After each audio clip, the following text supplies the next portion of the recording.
Ya, pada kesempatan ini kita akan mencoba menyusun keyakinan kelas. Nah, pada waktu yang sebelumnya di kelas kita sudah ada yang namanya dengan peraturan, betul sekali. Adakah yang ingat? Pasti ingat ya. Ada salah satu peraturan sekolah kita apa? Coba siapa yang bisa menyebutkan? Coba salah satu menyebutkan. Membuang sampah pada tempatnya. Adakah yang bisa menyebutkan yang lain peraturan kelas kita? Saya Pak, tidak boleh mengejek teman. Ya, tepat sekali Cynthia. Ada yang bisa menyebutkan yang lain? Ayo. Saya Pak, datang sebelum pukul 7. Ya, tepat sekali Elis. Jadi yang disebutkan tadi adalah contoh-contoh peraturan yang ada di kelas kita ya anak-anak. Tadi kita semuanya sudah membahas bersama tentang peraturan-peraturan yang ada di kelas kita ya tadi. Nah, sekarang saya tanya coba. Menurut kalian sendiri, kalian melakukan sesuatu yang ada di peraturan itu karena apa anak-anak? Karena patuh pada peraturan atau karena keinginan diri kamu sendiri? Karena saya mematuhi peraturan. Berarti bukan dari diri kamu sendiri ya kamu melakukannya? Iya. Nah sekarang oleh karena itu mulai sekarang kita akan belajar mencoba menyusun keyakinan kelas. Apa toh itu keyakinan kelas? Tadi Kela menyebutkan peraturan yang ada di kelas kita. Apa salah satunya peraturannya tadi? Membuang sampah pada tempatnya. Ya. Mengapa kamu harus membuang sampah pada tempatnya, Kela? Untuk menjaga kebersihan dan kesehatan. Nah, inilah salah keyakinan kelas kita sesuai yang peraturan yang pertama ini tadi adalah salah satu keyakinan kelas kita adalah kebersihan dan kesehatan. Itu yang dinamakan dengan keyakinan. Berarti kalau sesuai peraturan yang disebutkan oleh Cynthia tadi, kira-kira keyakinan yang sesuai apa? Menghargai orang lain. Betul sekali. Kalau yang disebutkan Elis tadi, peraturan yang disebutkan Elis tadi, kira-kira keyakinan kelas kita yang sesuai apa coba Elis? Menghargai waktu. Betul sekali. Pasti kalian punya usul-usul sendiri-sendiri mengenai keyakinan yang sepantasnya atau sepatutnya diterapkan di sekolah kita. Coba kalian nanti akan saya bagikan sticky note ini, kalian mengusulkan keyakinan kelas kita apa saja kira-kira yang akan kita terapkan. Nanti kalian menempelkannya di sini. Paham? Paham.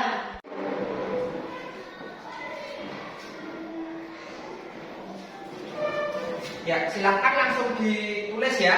Setelah ditulis nanti kalian bisa menempelkannya di depan ya.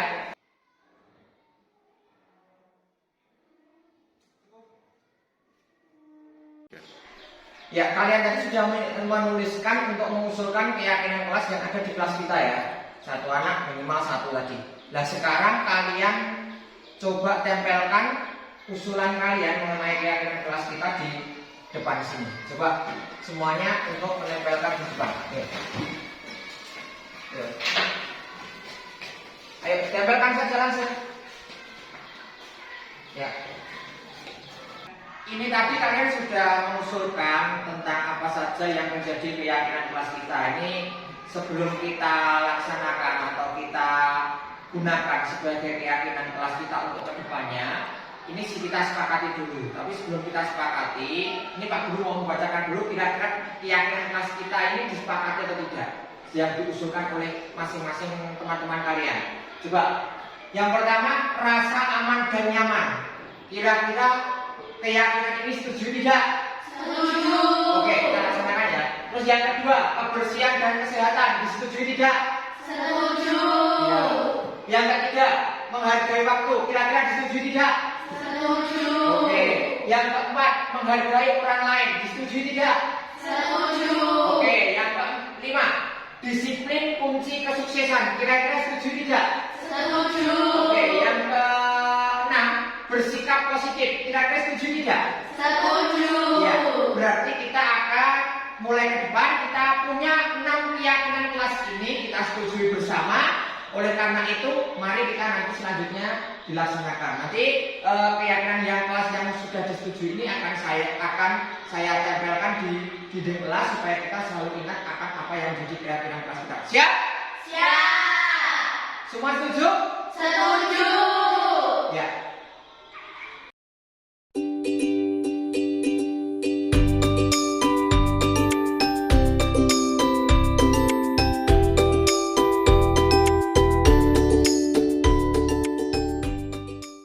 Perkenalkan, saya Kaila dari SD Negeri 3 Widoro. Saya merasa nyaman dengan keyakinan kelas yang diterapkan di kelas saya. Sebelumnya, adanya peraturan yang diterapkan di kelas ini membuat saya kurang nyaman. Tetapi, dengan mulai diterapkannya keyakinan kelas, saya merasa nyaman dan senang. Saya belajar melakukan sesuatu karena ada nilai positif yang saya yakini, tanpa ada tekanan dan paksaan dari siapapun. Terima kasih.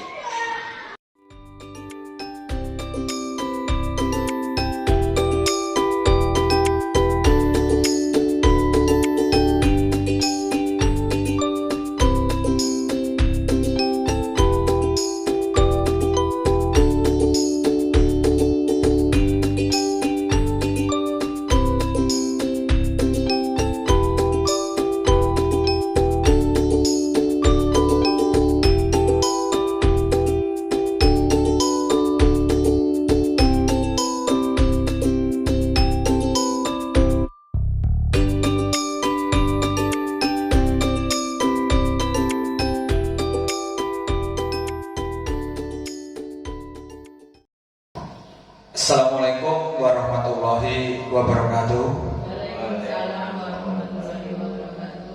Yang saya hormati Ibu Kepala Sekolah SD Negeri 3 Widoro.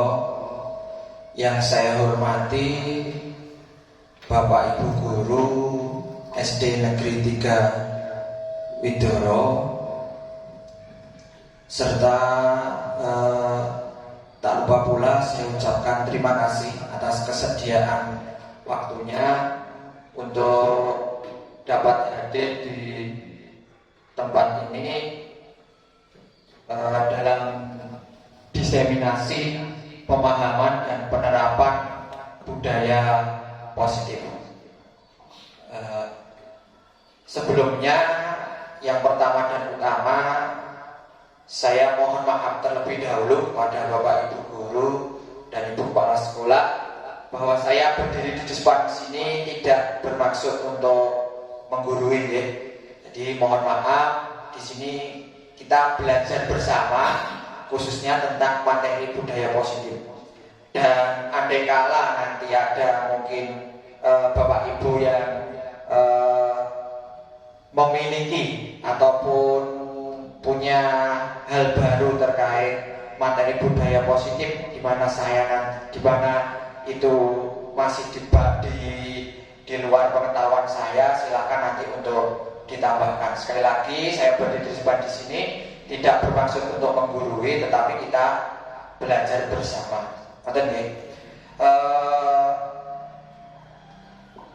Materi yang akan saya sampaikan pada kesempatan pagi hari ini adalah materi tentang budaya positif, yaitu salah satu modul yang ada pada pendidikan guru penggerak.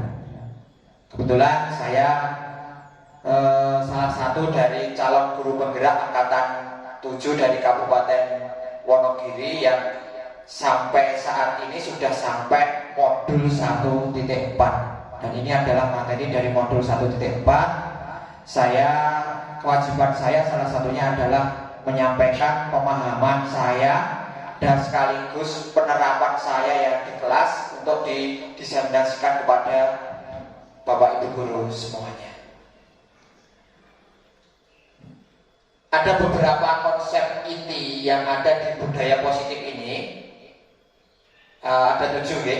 Yang pertama, perubahan paradigma belajar. Yang kedua, disiplin positif. Yang ketiga, motivasi perilaku manusia. Yang keempat, kebutuhan dasar manusia. Yang kelima, keyakinan kelas. Serta yang keenam, posisi kontrol restitusi. Dan yang terakhir adalah segitiga restitusi. Mungkin di benak Bapak Ibu mungkin ada yang sudah mempelajari ini, mungkin di platform Merdeka Mengajar mungkin salah satunya ada ini materi budaya positif, atau mungkin belum sama sekali. Tapi nanti tidak masalah, semuanya kita belajar bersama. Untuk meningkat waktu, mari kita masuk ke materi yang pertama, yaitu tentang perubahan paradigma. Apa itu perubahan paradigma? Di sini ada kegiatan cobalah buka. Nah, ini saya meminta bantuan dari Bapak Ibu guru. Coba sekarang saya minta bantuannya Pak Tri sama Bu Siti untuk maju ke depan mempraktekkan kegiatan cobalah buka. Atau Pak Admin dan Pak Tri aja yang bapak-bapak. Kegiatan cobalah buka. Untuk Pak Tri dan Pak Admin untuk maju ke depan, kita mempraktekkan bersama kegiatan cobalah buka. Monggo. Sini Pak. Mari kita simak bersama kegiatan cobalah buka ini. Jadi ini nanti konsepnya itu 2 orang guru mempraktekkan kegiatan cobalah buka. Guru A mengepalkan tangannya karena seolah-olah di dalam kepalan tangannya tersebut terdapat sesuatu yang sangat berharga. Oleh karena itu, guru A tersebut berusaha sekuat tenaga menjaganya dengan tidak membuka kepalan tangannya tadi. Nanti guru A-nya Pak Admin. Lah, guru B itu berusaha membujuk guru A untuk membuka kepalan tangannya tersebut dengan berbagai cara.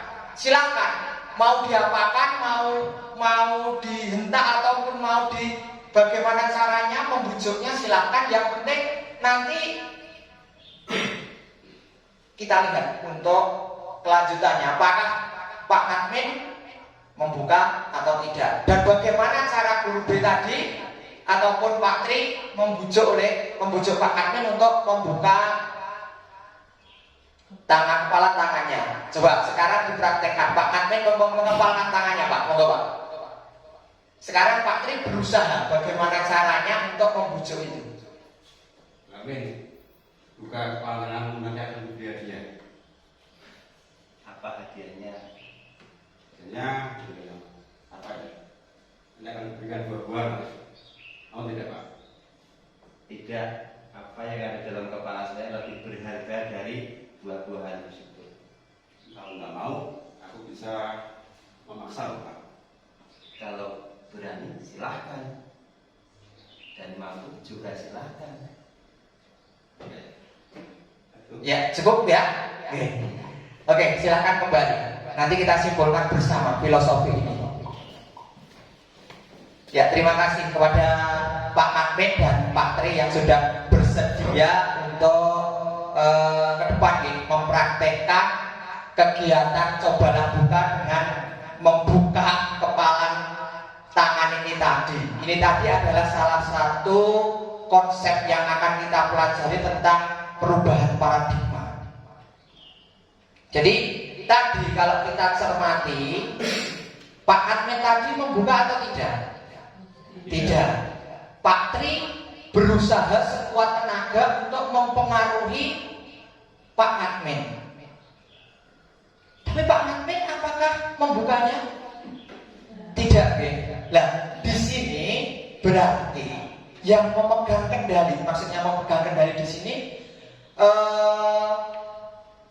kejadian yang diinginkan kan kepalan tangannya mau dibuka ya. Yang memegang kendali untuk membuka dan mengepalkan telapak tangan ini tadi Pak Tri atau Pak Admin? Yang memegang kendali untuk ini membuka atau tidak, itu yang berpengaruh utama itu Pak Admin atau Pak Tri? Pak Admin, betul sekali. Jadi kalau kita cermati di sini, kalau Pak Admin itu sudah punya keyakinan, artinya dia sudah betul-betul aku nggak mau ini membuka kepala tangan ini. Berarti beliau tadi bagaimanapun pengaruhnya dari luar, Pak Admin ini mau membuka atau tidak, Bapak Ibu? Tidak. Artinya disinilah pengaruh motivasi internal ataupun keyakinan yang ada di Pak Admin, karena dia berusaha menjaga sekuat tenaga, dia nggak akan terpengaruh meskipun ada pengaruh dari luar, pihak luar. Berarti ketika seseorang itu melakukan sesuatu, itu yang mempengaruhi orang itu melakukan hal tersebut itu sebetulnya yang paling utama dari luar atau dari dirinya sendiri? Dari dirinya sendiri, betul sekali. Jadi disinilah kita sangat kita garis bawahi bahwasanya tolong ukur orang itu melakukan atau tidak melakukan sesuatu itu sebetulnya bukan dari luar, tapi dari diri kita sendiri. Nah, ini nanti yang akan kita bahas banyak itu di sini. Jadi pengaruh dari diri kita sendiri. Lanjut ya. Jadi berdasarkan kegiatan yang telah dilakukan tadi, tadi kita sudah diskusi betulnya. Apakah guru A berarti Pak Admin ya, membuka kepala tangannya? Apakah membuka? Tidak. Mengapa dia membuka kepala tangannya? Tidak, berarti tidak usah dikasih alasan. Apakah guru A tadi tidak membuka kepala tangannya? Ya. Ya. Mengapa beliau itu tidak membuka kepala tangannya? Mengapa?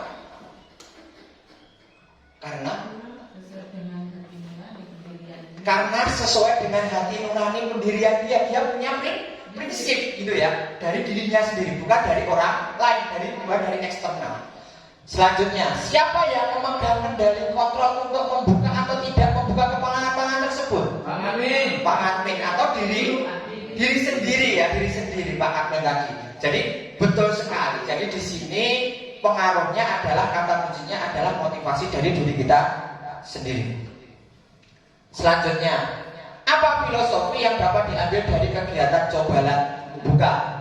Tadi sudah kita garis bawahi bersama bahwa sesungguhnya yang memegang kendali kontrol untuk membuka atau tidak membuka kepala tangan tersebut adalah guru A tersebut sendiri. Guru A di sini tadi adalah Pak Admin.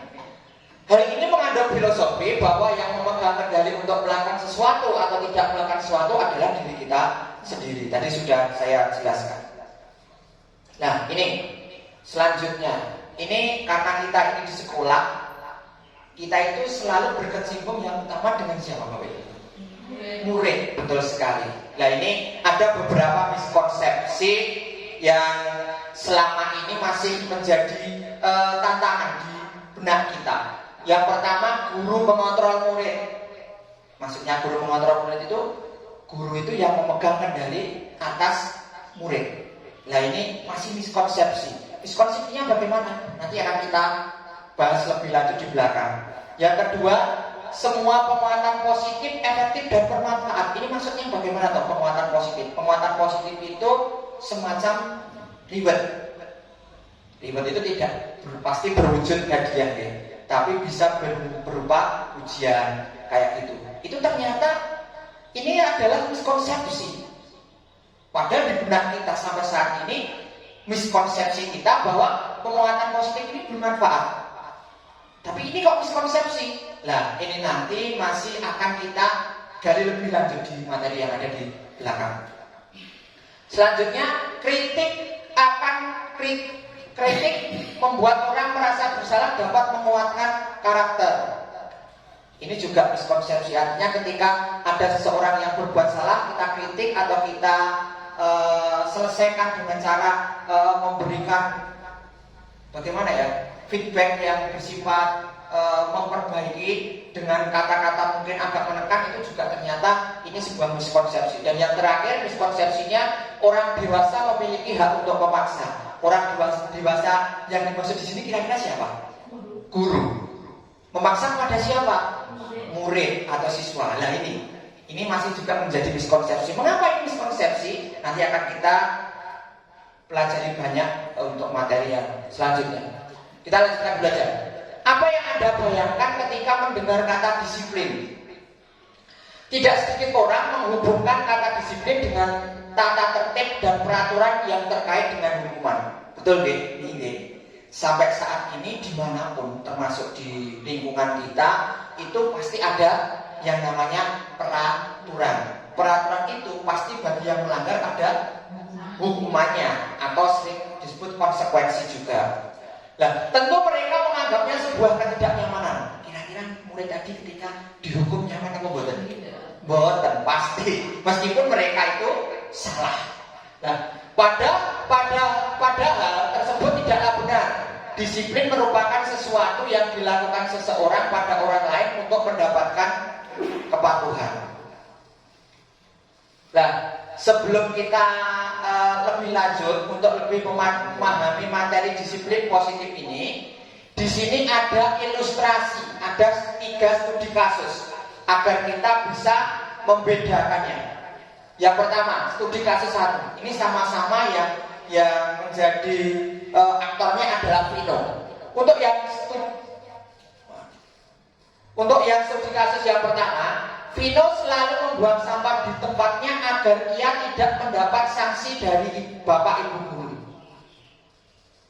Yang kedua, Vino selalu membuang sampah di tempatnya agar mendapat pujian dari bapak ibu guru.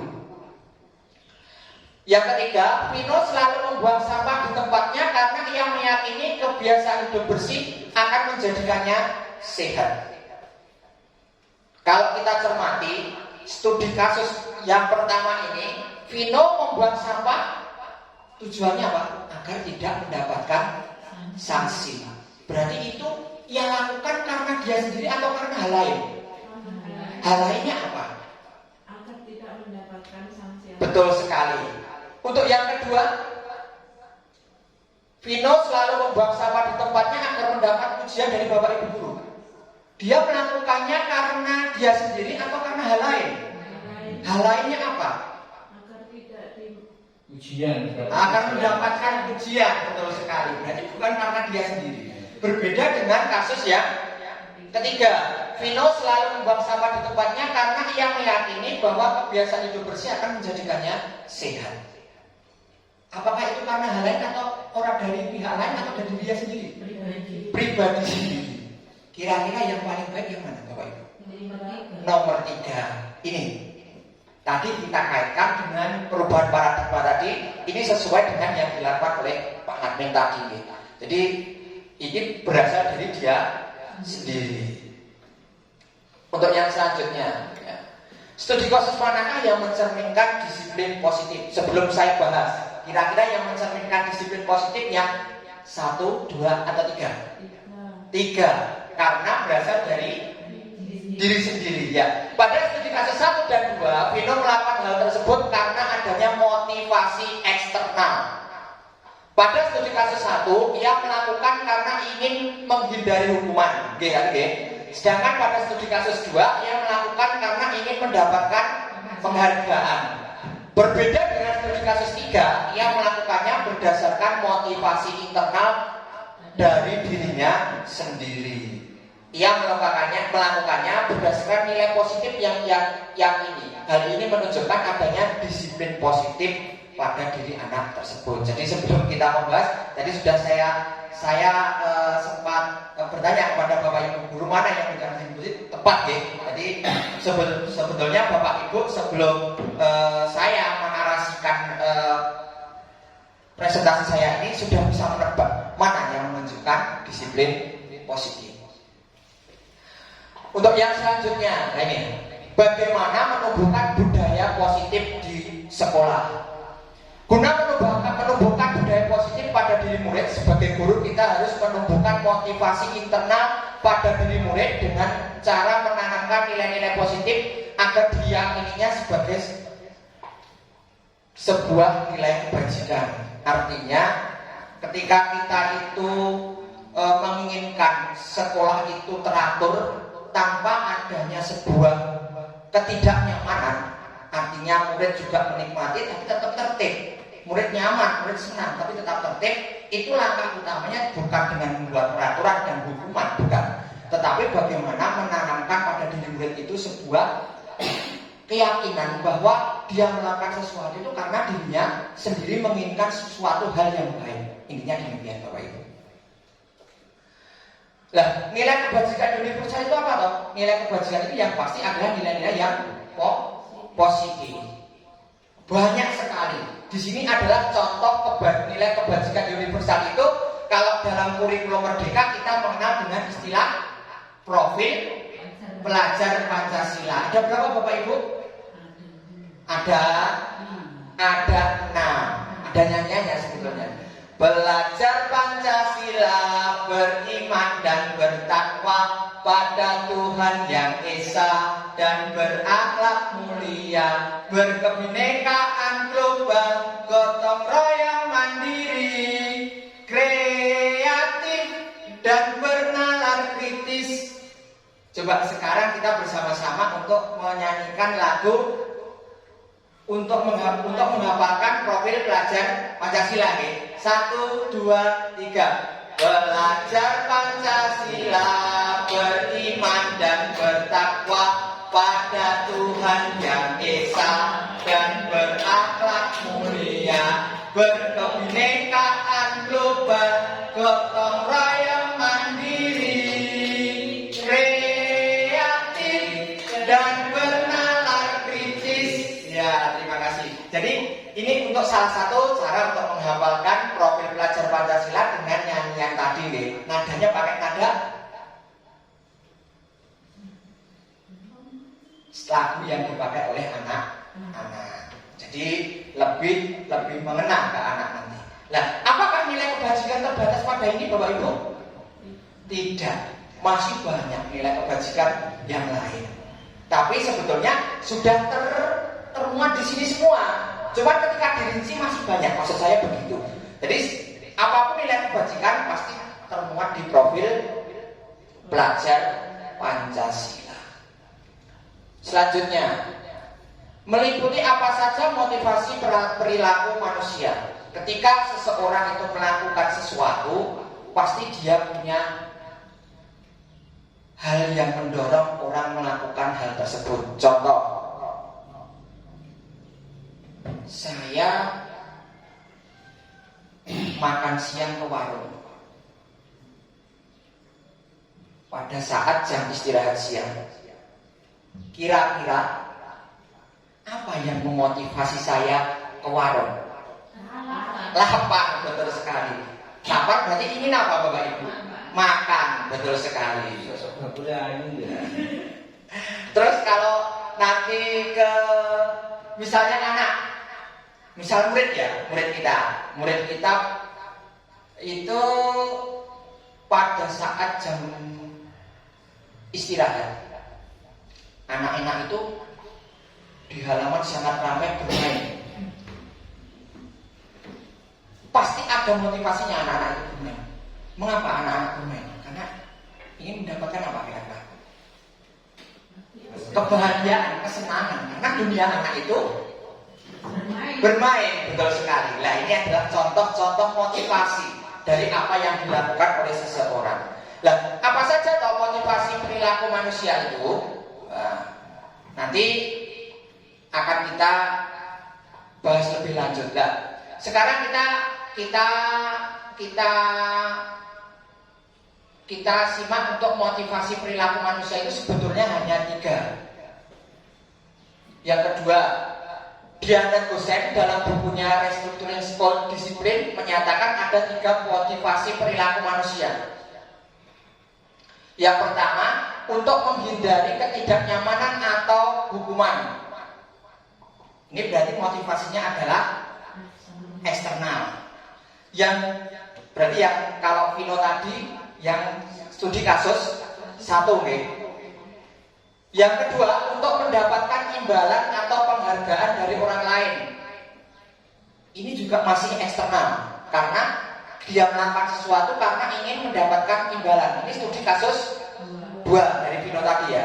Terus yang ketiga, untuk menjadi orang yang mereka inginkan dan menghargai diri sendiri dengan nilai-nilai yang mereka percaya. Itu motivasinya bukan eksternal kalau ini, tapi internal dari dia sendiri, gitu guys. Lah, yang paling bagus yang mana? 3. Sekali lagi 3. Kita tegaskan 3. Oke. Sekarang kita sebelum lanjut ke pemenuhan kebutuhan tadi yang sudah saya persepsikan tadi, saya akan menjelaskan. Kita membedakan dulu hukuman dan penghargaan. Apa dampaknya? Bagaimana dampak terhadap hukuman yang diberikan? Apakah hukuman dapat menyelesaikan masalah? Kira-kira hukuman itu dapat menyelesaikan masalah tidak? Sementara ini belum ya, belum menyelesaikan masalah nih. Artinya anak dihukum besok masih mengulang lagi, betul sekali. Apakah hukuman yang diberikan itu memberikan dampak yang baik berarti kira-kira? Belum tentu juga. Oke. Sekarang untuk yang kedua, lawannya hukuman adalah penghargaan. Contoh, anak yang mengerjakan PR, selalu mengerjakan PR, dia akan mendapat pujian dari bapak ibu guru. Itu termasuk penghargaan meskipun itu verbal ya, bukan wujud barang. Lah, bagaimana dampak yang diberikan ketika penghargaan itu diberikan kepada murid? Apakah baik atau buruk kira-kira? Bisa baik, bisa buruk. Kira-kira lebih banyak baiknya atau buruknya? Lebih banyak baiknya. Sementara kata nih, tapi nanti kita akan lanjut ke bahas apakah benar-benar berdampak baik atau tidak. Kayaknya tidak. Mengapa tidak? Nanti akan kita simak lebih lanjut. Selanjutnya, pada dasarnya hukuman dan penghargaan sama-sama berdampak kurang baik ternyata Bapak Ibu. Jadi penghargaan pun itu berdampak kurang baik. Jika diberikan terhadap murid, hukuman akan menimbulkan rasa ketidaknyamanan. Jelas kalau hukuman jelas menimbulkan rasa tidak enak pada murid, jelas. Murid akan tersakiti dengan hukuman yang diberikan tersebut. Sedangkan penghargaan yang diberikan meskipun sekilas tidak menyenangkan, tetapi sesungguhnya tampak menyenangkan, sekilas tampak menyenangkan, tetapi sesungguhnya berdampak kurang baik pula jika diberikan kepada murid. Penghargaan yang diberikan akan menimbulkan ketergantungan. Betul. Artinya apa? Dia melakukan itu bukan karena dia tuman, cara wong Jawa nggak itu. Tuman. Artinya nanti terbiasa dengan penghargaan yang diberikan. Artinya kalau tidak diberikan penghargaan, ya dia belum pasti bersikap seperti yang kita inginkan. Jika penghargaan tidak diberikan, tadi murid besar kemungkinan akan mengabaikan proses pendisiplinan yang ada. Selanjutnya, beberapa poin tentang penghargaan. Nah, ini yang perlu dicermati Ibu. Mengapa penghargaan itu berdampak kurang baik? Jadi mulai sekarang kita bergerak bersama, bergeser supaya ini beberapa poin penghargaan ini yang perlu kita cermati agar nanti bisa diterapkan di kelas masing-masing. Penghargaan tidak efektif yang pertama. Yang kedua, penghargaan merusak hubungan. Yang ketiga, penghargaan mengurangi ketepatan. Yang keempat, penghargaan menurunkan kualitas. Yang kelima, penghargaan mematikan kreativitas. Dan yang keenam, penghargaan itu malah menghukum. Sekarang kalau tadi kita sudah membedakan hukuman dan penghargaan, sekarang kita akan membedakan hukuman dan konsekuensi. Hukuman bersifat tidak terencana atau tiba-tiba, ini perbedaannya. Anak atau murid tidak tahu apa yang akan terjadi dan tidak dilibatkan, ini hukuman. Hukuman bersifat satu arah dari pihak guru yang memberikan, dan murid hanya menerima suatu hukuman tanpa melalui suatu kesepakatan atau pengarahan dari pihak guru, baik sebelum atau sesudahnya. Hukuman yang diberikan bisa berupa fisik maupun psikis, sehingga murid akan disakiti oleh suatu perbuatan atau kata-kata. Jadi kalau hukuman itu intinya tidak terencana atas kehendak itu guru sendiri, dan biasanya bisa berupa verbal ataupun kata-kata, maupun bisa berupa suatu tindakan. Biasanya keras kalau hukuman ini. Sedangkan konsekuensi sudah terencana atau sudah disepakati, sudah dibahas serta disetujui oleh murid dan guru. Konsekuensi ini artinya sudah disepakati, berarti ini murid sudah tahu sebelumnya. Tanpa guru membentak, tanpa guru berkata keras, murid tahu apa yang dia dapatkan karena ini tertuang sebagai akibat dari dia melanggar suatu peraturan. Berarti sudah tertulis, intinya begitu. Murid sudah mengetahui sebelumnya dibuat konsekuensi yang akan diterima bila ada pelanggaran.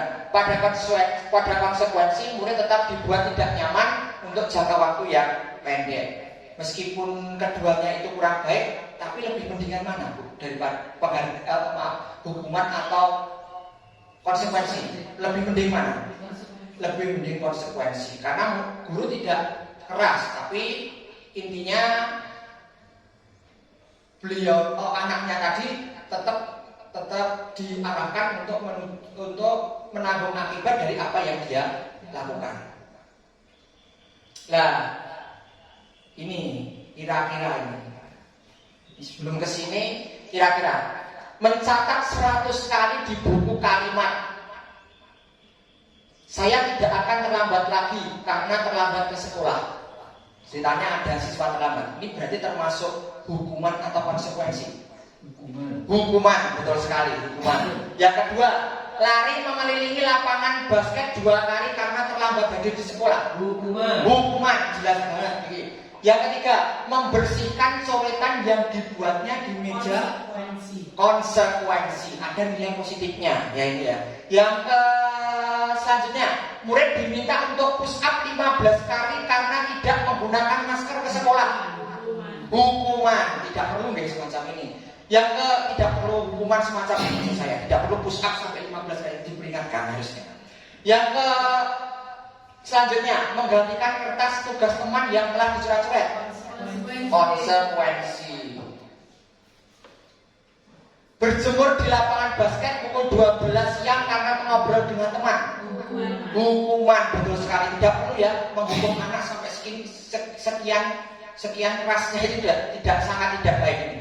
Terus yang selanjutnya, murid diminta bertelanjang kaki sepanjang hari, artinya mencopot sepatu ini, karena tidak menggunakan sepatu warna hitam sesuai peraturan sekolah. Hukuman. Berdiri di depan kelas sambil mengangkat kaki 1. Hukuman. Ini juga tidak baik ini deh. Membersihkan tumpahan air di meja tulis karena tersenggol pada saat belajar. Konsekuensi. Kehilangan 10 menit jam istirahat untuk mengerjakan tugas karena datang dan tertinggal pelajaran. Artinya ketika datang terlambat, terus nanti dia tidak, artinya dia istirahatnya juga belakangan 10 menit karena tadi untuk menggantikan 10 menit tadi terlambat. Hukuman atau konsekuensi? Konsekuensi, betul sekali. Jadi pada dasarnya Bapak Ibu semuanya sudah bisa memahami, membedakan mana konsekuensi dan mana hukuman. Ya, betul sekali. Jadi, apakah hukuman, konsekuensi maupun penghargaan efektif diterapkan untuk mendisiplinkan murid? Apakah semuanya efektif kira-kira? Tidak semuanya efektif. Tidak ada yang efektif di antara ketiganya. Terus apa kira-kira yang efektif Bapak Ibu semuanya? Ya, restitusi. Nah ini, apa itu restitusi? Ada yang pernah mendengar istilah restitusi? Sudah ada yang pernah mendengar? Baru saja mendengar. Ya, nanti kita belajar bersama, ya. Apa itu restitusi? Ya, restitusi sebuah pendekatan untuk menciptakan disiplin positif. Selanjutnya, ini restitusi adalah proses menciptakan kondisi bagi murid untuk memperbaiki kesalahan mereka sehingga mereka bisa kembali pada kelompok mereka dengan karakter yang lebih kuat. Itu menurut Gosen. Yang kedua, restitusi juga adalah proses kolaboratif yang mengajarkan murid untuk mencari solusi untuk masalah dan membantu murid berpikir tentang orang seperti apa yang mereka inginkan dan bagaimana mereka harus memperlakukan orang lain. Itu menurut Gosen juga. Restitusi membantu murid menjadi lebih memiliki tujuan, disiplin positif dan memuliakan dirinya setelah diberbuat salah. Penekanannya bukanlah pada bagaimana berperilaku untuk menyenangkan orang lain atau menghindari ketidaknyamanan, namun tujuannya adalah menjadi orang yang menghargai nilai-nilai kebajikan yang mereka percayai. Intinya, restitusi ini adalah bagaimana menumbuhkan disiplin positif yang ada pada dirinya dengan meyakini bahwa ada hal baik ketika dia melakukan hal tersebut. Intinya demikian. Yang ini ada yang membedakan antara hukuman, konsekuensi dan restitusi. Intinya yang paling baik dari penjelasan di tabel ini, kalau hukuman itu bersifat negatif, konsekuensi bersifat netral, sedangkan restitusi positif. Berarti yang paling baik kita terapkan di mana Bapak Ibu? Restitusi, betul sekali. Next. Pada dasarnya setiap orang melakukan atau tidak melakukan sesuatu bukan tanpa alasan. Mereka melakukannya karena ingin memenuhi kebutuhan dasarnya. Tadi sudah saya singgung tadi ketika saya ke kantin ketika jam istirahat. Ketika anak bermain di halaman ketika jam istirahat, itu pasti ada mereka ingin memenuhi kebutuhannya. Kalau saya ingin memenuhi kebutuhan saya, akan apa? Makan. Kalau murid senang, ingin senang. Nah, apa saja toh kebutuhan dasar manusia itu? Ya, kebutuhan dasar manusia itu ada 5. Yang pertama, yang paling penting ini adalah bertahan hidup. Ini yang utama dan pertama. Kebutuhan hidup itu meliputi 3 hal fisiologis yang meliputi kesehatan, rumah dan makanan. Biologis atau reproduksi di sini adalah kebutuhan untuk berumah tangga. Dan yang ketiga adalah psikologis. Psikologis yang di sini adalah rasa aman dari segala ancaman, maksudnya begitu. Terus yang kedua adalah kebutuhan akan kasih sayang dan rasa diterima. Nah, ini meliputi kebutuhan akan hubungan dan koneksi sosial, kebutuhan untuk memberi dan menerima kasih sayang, serta kebutuhan untuk merasa menjadi bagian dari suatu kelompok. Jadi ketika murid itu bisa bermain dengan teman-temannya, maaf bukan bermainnya yang saya tekankan, tapi teman-temannya itu menerima untuk dia ikut bermain bersama. Berarti dia terpenuhi kebutuhan kasih sayang dan rasa diterima. Yang ketiga, kebutuhan akan penguasaan. Nah ini, kebutuhan penguasaan itu meliputi pengakuan atas kemampuan. Ketika murid itu mendapatkan nilai ataupun mendapatkan feedback dari Bapak Ibu guru terkait tugas yang dia berikan, berarti dia akan mendapatkan kebutuhannya atas kebutuhan penguasaan. Jadi penguasaan ini bukan menguasai, bukan begitu maksudnya, tapi termasuk pengakuan atas kemampuannya. Yang keempat adalah kebutuhan akan kebebasan. Kebebasan meliputi kebutuhan akan kemandirian, otonomi, memiliki pilihan dan mampu mengendalikan hidup seseorang. Dan yang terakhir adalah kesenangan, termasuk tadi ketika murid bermain tadi untuk memenuhi kebutuhan akan kesenangan gitu. Selanjutnya, lah ini yang akan kita nanti banyak untuk libatkan ataupun terapkan di kelas ini, keyakinan kelas ini. Karena tadi baru pengantar, ini kita masuk mari menyusun keyakinan kelas. Apa itu keyakinan kelas? Mengapa keyakinan kelas? Mengapa tidak peraturan kelas saja? Mengapa kita harus menjaga kebersihan lingkungan sekitar kita? Ini ada pertanyaan pemantik. Kemungkinan jawaban Anda adalah untuk kesehatan, untuk menjaga kebersihan dan kesehatan. Nilai kesehatan itulah yang disebut dengan keyakinan. Seseorang akan lebih tergerak dan bersemangat untuk menjalankan keyakinannya daripada hanya sekedar mengikuti serangkaian peraturan tertulis tanpa makna. Jadi intinya mengapa kok tidak peraturan? Mengapa keyakinan? Karena peraturan itu dilakukan bukan karena dia, tapi karena hal lain, motivasi eksternal. Berbeda dengan keyakinan, dia melakukan karena dia sendiri. Betul nggih? Selanjutnya, apa itu keyakinan kelas? Nah, ini baru kita mengenal keyakinan kelas. Keyakinan kelas adalah nilai-nilai kebajikan universal yang disepakati secara tersirat dan tersurat, lepas dari latar belakang, suku, negara, bahasa maupun agama.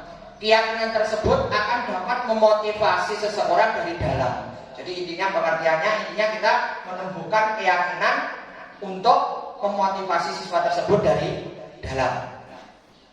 Selanjutnya, ketika ada peraturan, selalu kembalikan buku ke tempatnya. Berarti keyakinannya adalah tentang tanggung jawab. Ketika dilarang mengganggu orang lain, berarti dia punya keyakinan bahwa harus menghormati orang lain. Ketika ada peraturan hadir di sekolah 15 menit sebelum belajar dimulai, berarti dia menghormati orang lain dan dia berkomitmen. Selanjutnya dilarang melakukan kekerasan, berarti dia punya keyakinan tentang keselamatan dan menghormati orang lain. Dilarang menggunakan narkoba, berarti dia punya keyakinan tentang kesehatan. Bergantian atau menunggu giliran, dia menghormati orang lain atau sabar. Gunakan masker, berarti punya keyakinan tentang kesehatan dan keselamatan. Jangan berada di kelas atau koridor, berarti dia punya keyakinan tentang keselamatan dan keamanan. Selanjutnya, contoh keyakinan kelas. Nah, ini contoh-contoh keyakinan kelas yang dibuat. Ya, ada 6: selalu bersikap positif, senantiasa menjadi diri terbaik, percaya dan menghormati orang lain serta barang miliknya, berkomitmen terhadap setiap tugas, senantiasa membantu, rasa aman dan nyaman. Ini adalah contoh-contoh keyakinan kelas yang bisa diterapkan di kelas Bapak Ibu. Tapi apakah terbatas ini? Kira-kira? Tidak, betul sekali, tidak. Selanjutnya, bagaimana langkah untuk menyusun keyakinan kelas? Apakah guru yang menyusun? Kira-kira guru yang menyusun atau bukan, Bapak Ibu? Bersama. Betul, bersama siswa. Bagaimana langkahnya? Yang pertama adalah mengadakan curah pendapat dengan murid. Yang kedua, mencatat semua masukan-masukan murid. Yang selanjutnya, menyusun keyakinan kelas sesuai prosedur pembentukan keyakinan. Kemudian setelah semuanya mengusulkan, apakah itu perlu langsung disetujui? Tentu tidak. Tinjau kembali daftar curah pendapat yang sudah dicatat. Artinya yang diusulkan tadi ditinjau kembali. Terus setelah ditinjau ulang, baru disepakati bersama. Setelah disepakati, jangan lupa untuk dipasang di dinding kelas agar murid-murid tadi sepakat untuk melaksanakan dan selalu ingat akan apa yang dia yakini sebagai nilai-nilai positif. Nah, ini contoh praktik baik penyusunan keyakinan kelas saya yang saya terapkan di kelas saya, Bapak Ibu. Ini yang pertama, curah pendapat bersama murid. Selanjutnya, setelah curah pendapat, murid menuliskan usulan keyakinan kelasnya. Jadi keyakinan kelas yang berlaku di kelas saya itu atas usul murid sendiri. Selanjutnya, murid menempelkan usulan mengenai keyakinan kelasnya di papan. Jadi tadi murid menuliskan di sticky note, kemudian menempelkannya di papan. Ini ada kertas di depan yang saya tempelkan di papan. Setelah semuanya murid menempelkan, saya bersama murid membahas keyakinan yang diusulkan tadi untuk disepakati dan disetujui bersama. Setelah semua murid tersetuju, berarti sudah berlaku, baru saya tempelkan di dinding agar murid-murid saya selalu ingat akan keyakinan kelas yang sudah kita sepakati. Selanjutnya, bagaimana tanggapan murid terhadap keyakinan kelas yang diterapkan? Kira-kira senang atau tidak murid-murid saya? Senang, betul. Murid merasa lebih nyaman dan senang dengan diterapkannya keyakinan kelas jika dibandingkan sebelumnya yang masih menerapkan peraturan di kelas. Keyakinan kelas ini arah dan tujuannya adalah nanti kita menerapkan yang namanya restitusi. Tapi sebelum kita itu mengarah ke proses bagaimana penyelesaian masalah dengan restitusi, kita akan mengenal terlebih dahulu posisi kontrol restitusi. Ada 5 posisi kontrol restitusi. Yang pertama adalah penghukum. Ini guru bisa sebagai penghukum. Yang kedua, pembuat rasa bersalah. Yang ketiga, teman. Yang keempat, pemantau. Dan yang terakhir, manajer. Mana kira-kira yang baik dan terbaik diterapkan di kelas ataupun sekolah kita? Nanti akan kita simak bersama dulu. Untuk membedakannya akan saya berikan contoh ilustrasi, Bapak Ibu. Yang pertama, posisi guru sebagai penghukum. Ketika ada murid yang datang terlambat, maka seorang guru penghukum ini akan berkata demikian dengan nada tinggi.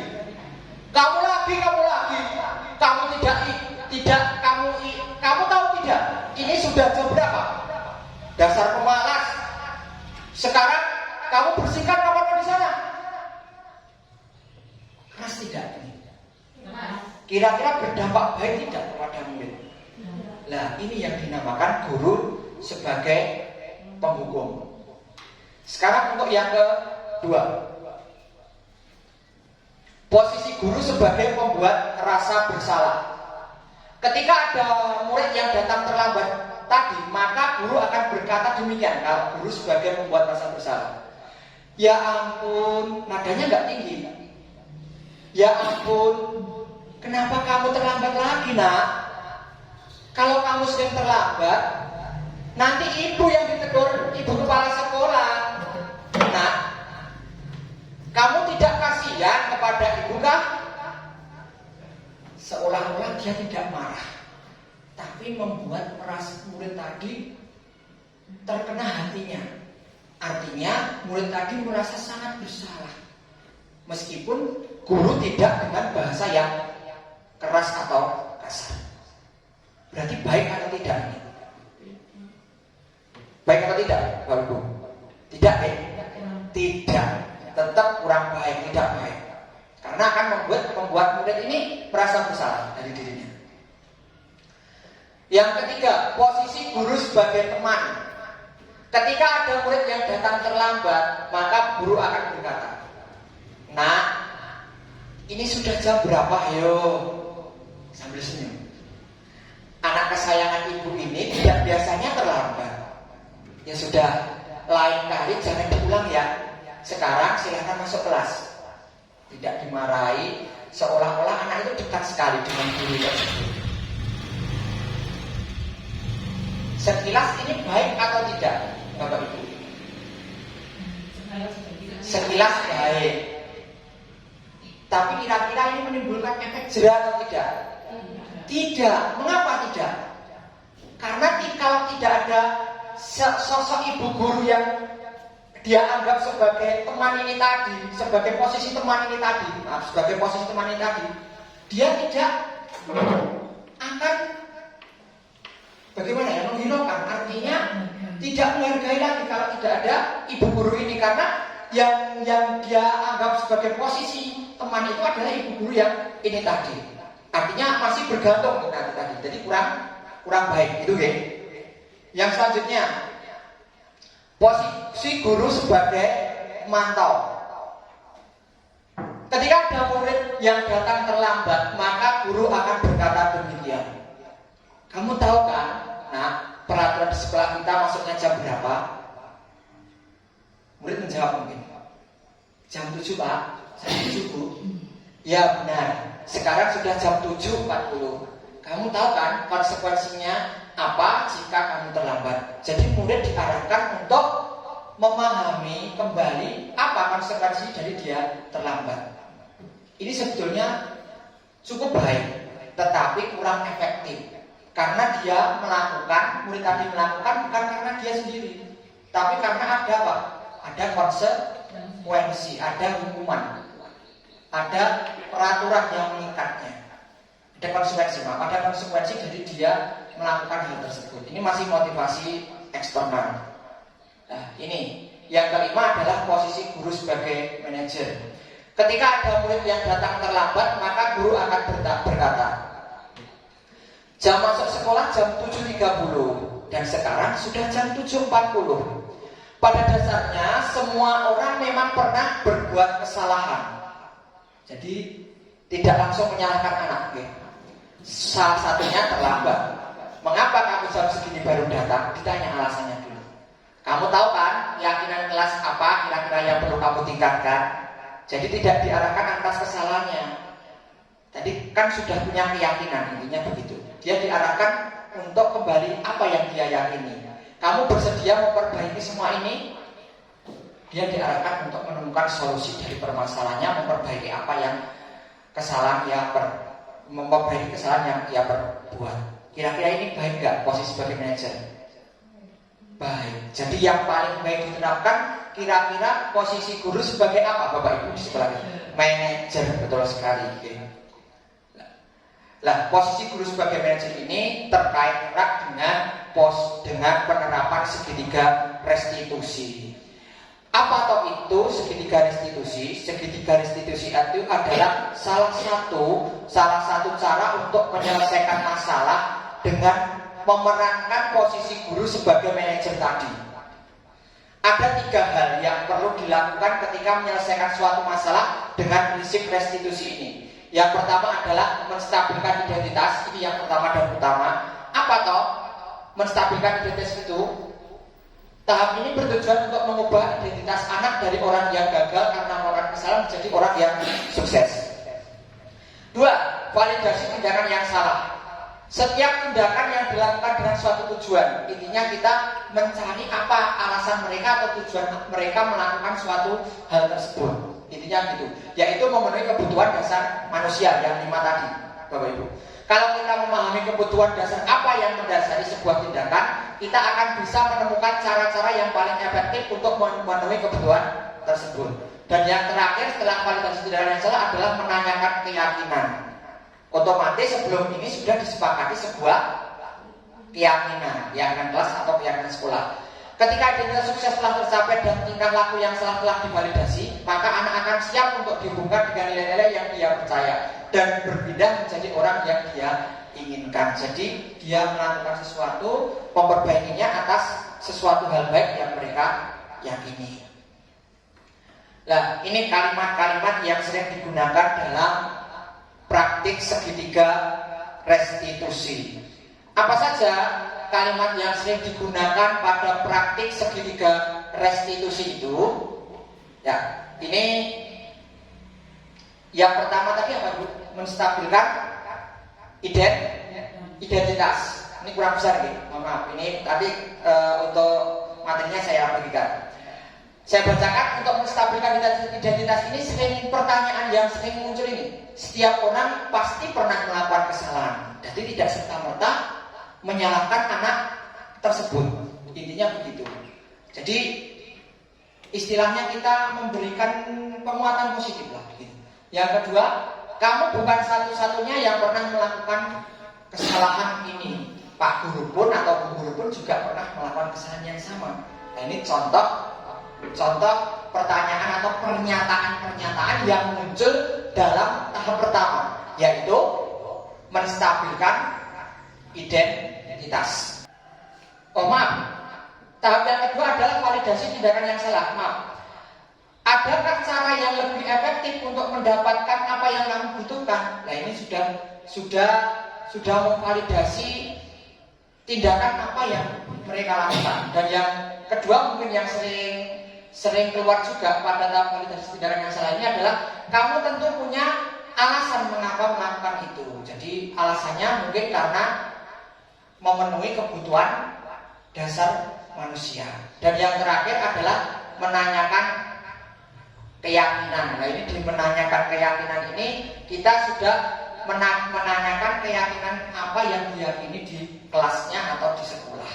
Jadi nanti anak diarahkan untuk kembali menerapkan keyakinan apa yang sudah dia yakini. Ini di tahap akhir pelaksanaan segitiga restitusi untuk menyelesaikan masalah. Nah, untuk lebih memahami, di sini saya punya contoh penerapan segitiga restitusi.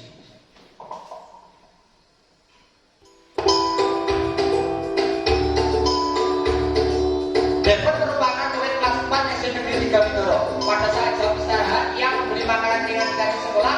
Setelah makanannya habis, ia membuang bungkusnya di halaman sekolah. Kejadian tersebut diketahui oleh Pak Galih. Kemudian Pak Galih memanggil Devon ini. Devon. Iya, Pak. Coba kamu kesini sebentar. Bapak tadi melihat ada sesuatu yang kamu lipat di halaman. Iya, Pak. Saya tadi membeli makanan. Setelah habis, bungkusnya saya buang, Pak. Di depan masing-masing ruangan sudah ada tempat sampah kan? Sudah, Pak. Baiklah, Bapak tidak akan mencari kesalahan kamu, tetapi Bapak akan mencari solusi dari permasalahan. Nah, ini menstabilkan identitas. Sebenarnya bukan tanpa alasan kan kamu melakukan itu. Nah, dia mungkin menjelaskan karena tempat sampah ini berarti tempat yang akan jauh dari tempat kamu berada kan? Benar, Pak. Baiklah, coba ingat-ingat salah satu keyakinan sekolah kita apa? Anak saya arahkan untuk yang keyakinan yang diyakini. membuat kita nyaman, Pak.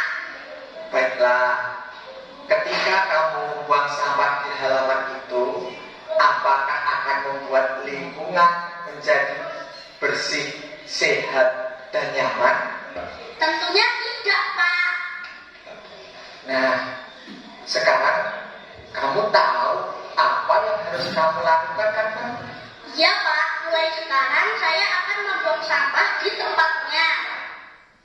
Ya, itu tadi contoh penerapan segitiga restitusi untuk menyelesaikan suatu masalah. Kira-kira anak tadi merasa tertekan apa buatan Bapak Ibu?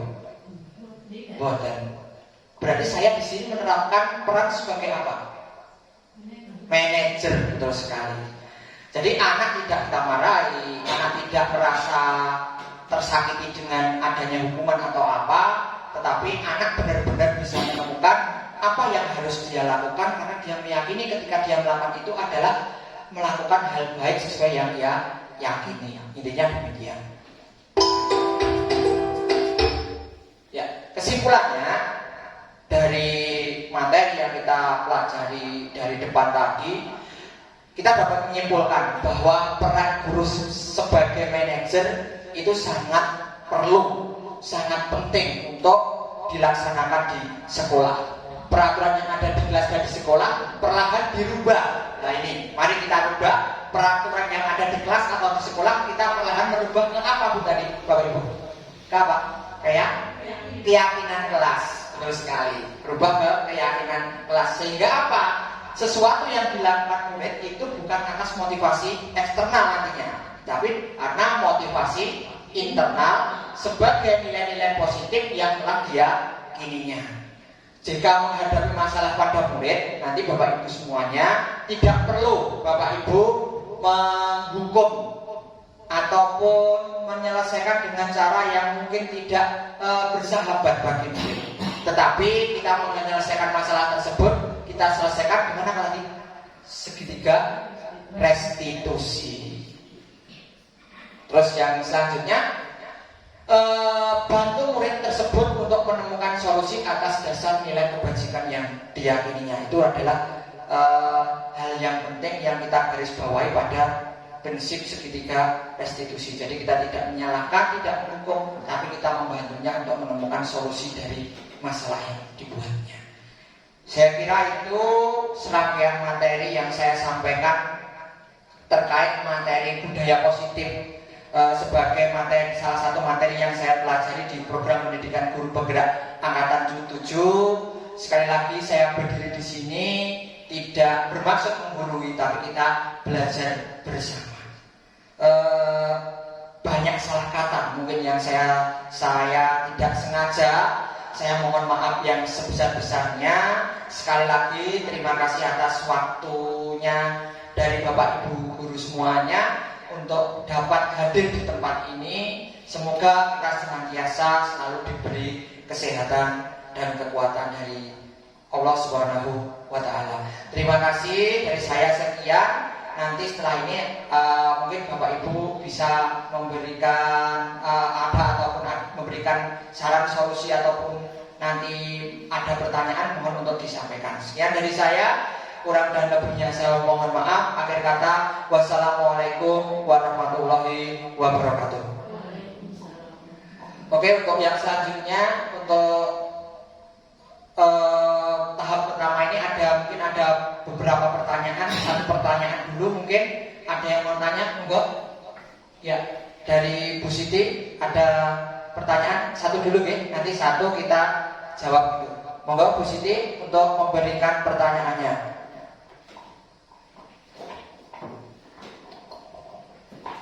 Ya, terima kasih untuk waktunya yang diberikan kepada saya. Saya akan bertanya, bagaimana strategi terbaik untuk menanamkan budaya positif pada murid? Itu saja pertanyaannya. Terima kasih.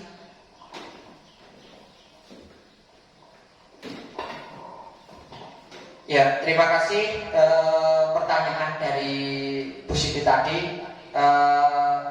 Bagaimana strategi terbaik untuk menerapkan budaya positif pada murid? Ya. Jadi tadi kalau kita ringkas dari depan dari apa yang saya sampaikan, bahwa untuk menerapkan budaya positif itu diawali dengan penerapan disiplin positif. untuk menerapkan disiplin positif, salah satunya kita merubah dulu peraturan menjadi apa? Keyakinan. Jadi monggo mulai dari sekarang kita rubah dari tingkat kelas dulu. Kalau kelas saya sudah, mungkin nanti setelah ini Bapak Ibu bisa menggeser peraturan yang ada di kelas menjadi keyakinan. Dan keyakinan itu tidak atas kehendak Ibu, Bapak Ibu semuanya, tapi bersama-sama dengan siswa atau murid. Okay? Jadi murid kita libatkan untuk menyusun keyakinan kelas. Nantinya keyakinan kelas tersebut dapat disepakati. Kita tanamkan agar mereka setiap hari ingat, kita tempel di dinding. Nah, setelah peraturan sudah bergeser menjadi keyakinan, mereka setiap hari membaca, setiap hari ingat akan keyakinan yang ia yakini, nantinya lama-kelamaan akan tumbuh budaya positif di kelas atau di sekolah kita. Mungkin itu Ibu, ada yang mau ditanyakan lagi? Sudah, Pak. Sudah cukup? Ada pertanyaan yang lain?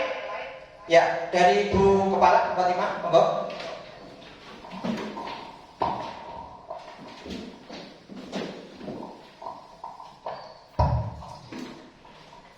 Terima kasih atas kesempatan yang diberikan kepada saya. Yang ingin saya tanyakan adalah bagaimanakah langkah yang tepat untuk beralih dari peraturan ke keyakinan kelas atau sekolah? Terima kasih.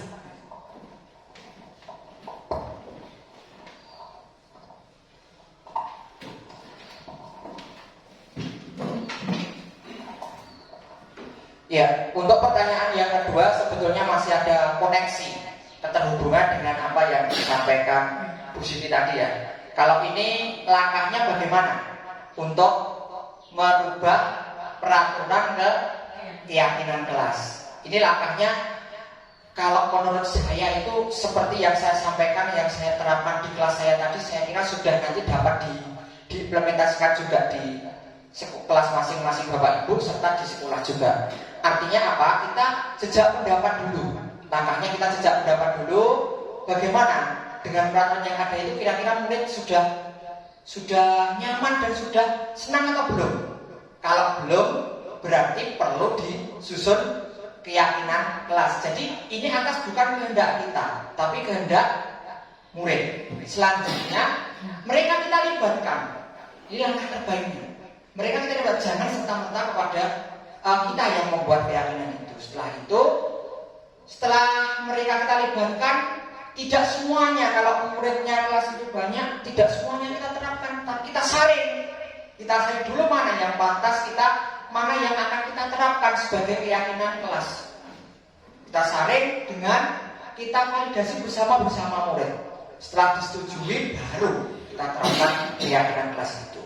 Nah, agar ini dapat pergeseran dari peraturan dan keyakinan ini tetap bisa berjalan terus, setiap saat kita ingatkan murid untuk meyakini kembali penerapan kebaikan yang kelas yang telah disepakati. Jadi kita tidak hanya mengingatkan, intinya begitu. Itu yang sahabat saya sampaikan. Bu Nur mungkin bisa diterima atau mungkin ada yang mau ditambahkan lagi? Sudah cukup. Oke. Dari Pak Narno ada pertanyaan? Pak.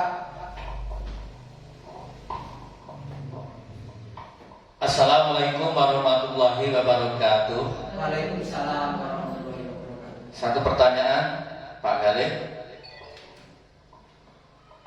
Jika siswa atau murid melakukan kesalahan dan dia tidak diberi hukuman atau konsekuensi, tetapi dia permasalahan tadi diselesaikan secara restitusi, ya, apakah bisa memberikan efek jera kepada murid tersebut?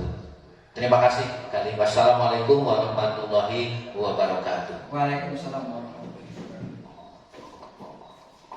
Ya, terima kasih pertanyaan yang diberikan oleh Pak Narno tadi kaitannya dengan penyelesaian masalah yang diselesaikan dengan restitusi ini tadi ya, yang sebagai yang saya sampaikan di slide akhir ini tadi.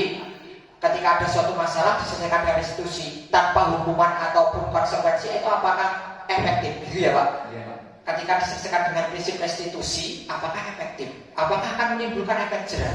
Ya.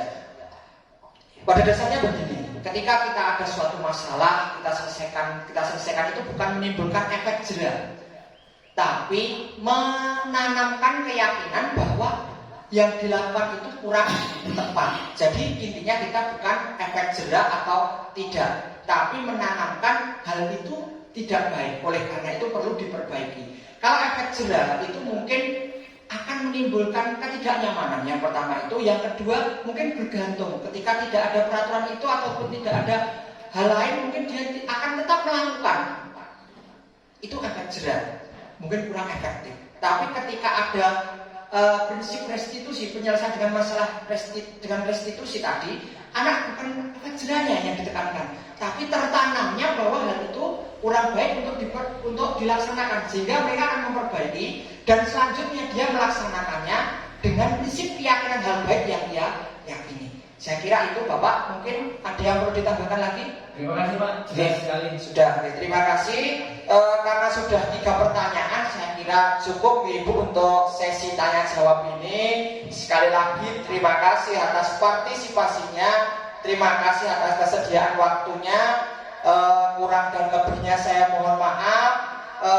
Untuk diseminasi pada kesempatan pagi hari ini mengenai penyebaran pemahaman modul budaya positif, saya akhiri sampai di sini terlebih dahulu. Kurang dan lebihnya saya mohon maaf, banyak salah kata saya mohon maaf. Yang sebesar-besarnya akhir kata, wassalamualaikum warahmatullahi wabarakatuh. Waalaikumsalam warahmatullahi wabarakatuh.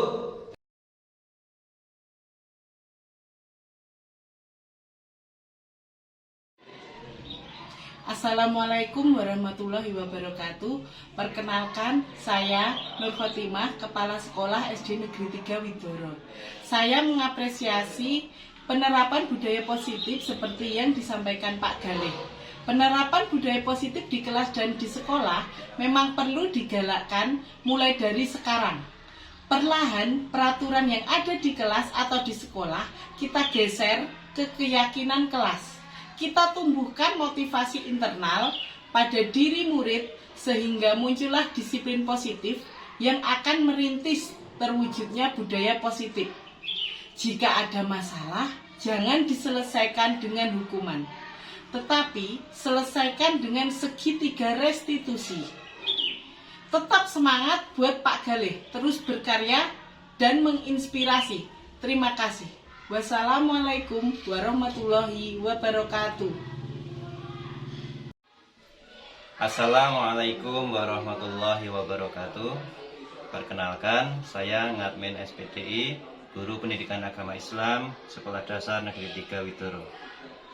Setelah menyimak penjelasan dan praktek baik dari Pak Galih tentang budaya positif, saya semakin yakin untuk menerapkan budaya positif di kelas dan di sekolah. Sudah saatnya peraturan di kelas dan di sekolah dirubah menjadi keyakinan kelas agar segala sesuatu yang dilakukan murid berdasarkan motivasi internal pada dirinya sendiri. Terima kasih. Wassalamualaikum warahmatullahi wabarakatuh.